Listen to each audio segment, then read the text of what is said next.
I'm Richard's best man, and I've known him for about 8 years, almost a decade. And first of all, I'd just like to thank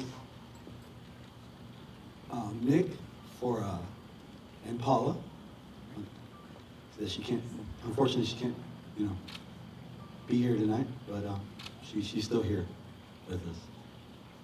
And I would like to thank them for making Jen the person that she is. Because without them making Jen, Richard couldn't fall in love with her.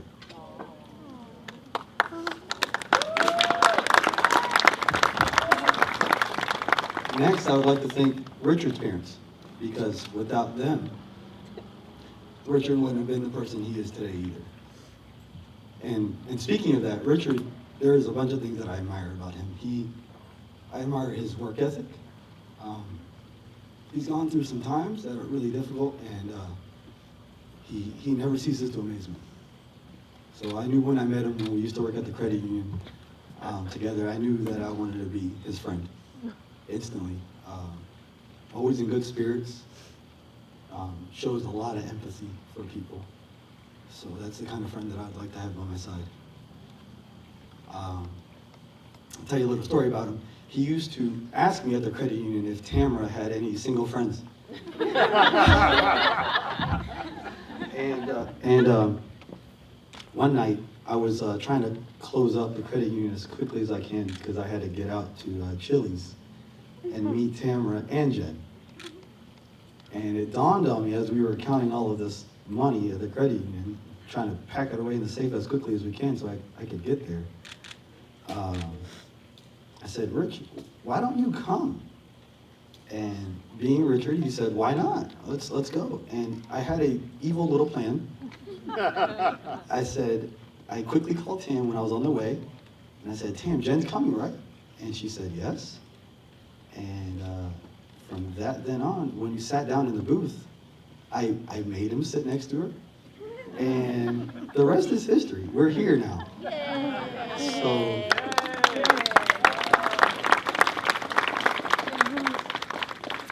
So I'm not going to drag this on, but I do want to say one thing.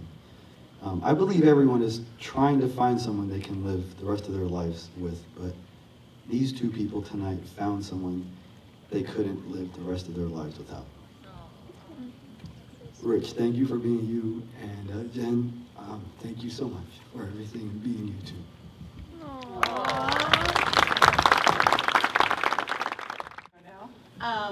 I'd like to start off by saying I love my two brothers who are both here tonight very much.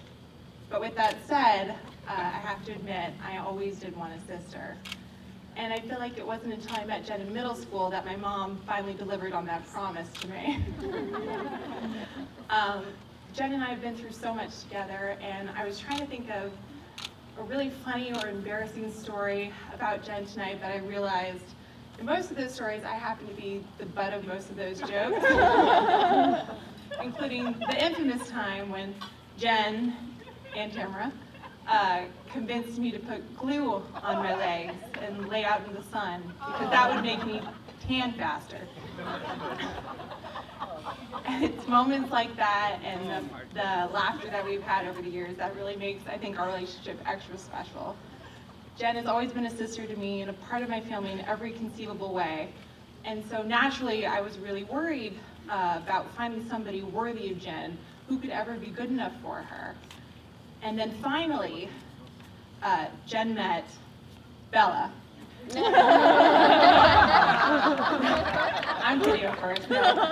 Finally, the Starbucks stars aligned and Jen met Richard. And I could not have handpicked a better man for my best friend to spend the rest of her life with. You two are a perfect match for each other, and I could not be more excited for the years that you guys have yet to come. So if you all would be kind enough to raise a glass, here's to Jen and Richard. Congratulations, you two. Jen and Richard. Jen, somebody gave me a microphone and an audience. I have died and gone to heaven. And dear, I want to thank you for coming to my party in your pretty white dress and putting it all together for me.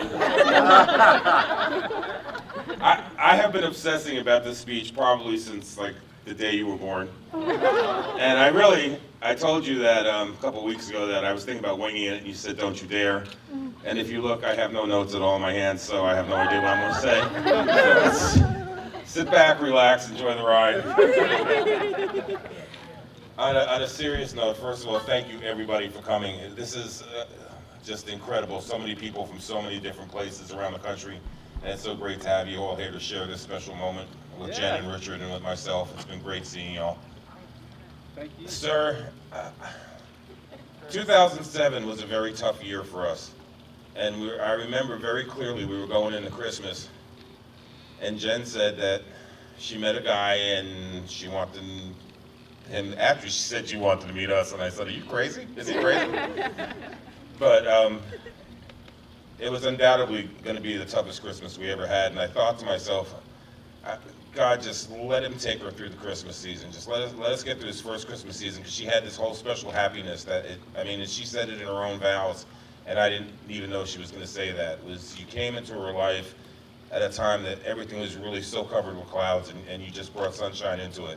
And you not only took her through that first Christmas, but now you become part of our family, and Christmas after Christmas, you now cook, and you're the Christmas boy, so, you know.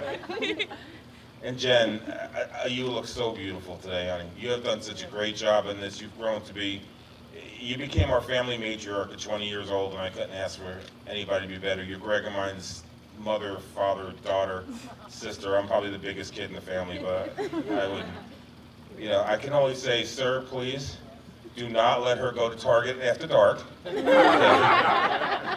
Do not let her go running by herself. All else put aside about treadmills. We'll keep that story on the side. Let's buy her a treadmill so she doesn't have to run outside. And may you guys have years and years of nothing but happiness and good times and great health and success. I love you both. Sir, it's official now. You have a crazy father-in-law.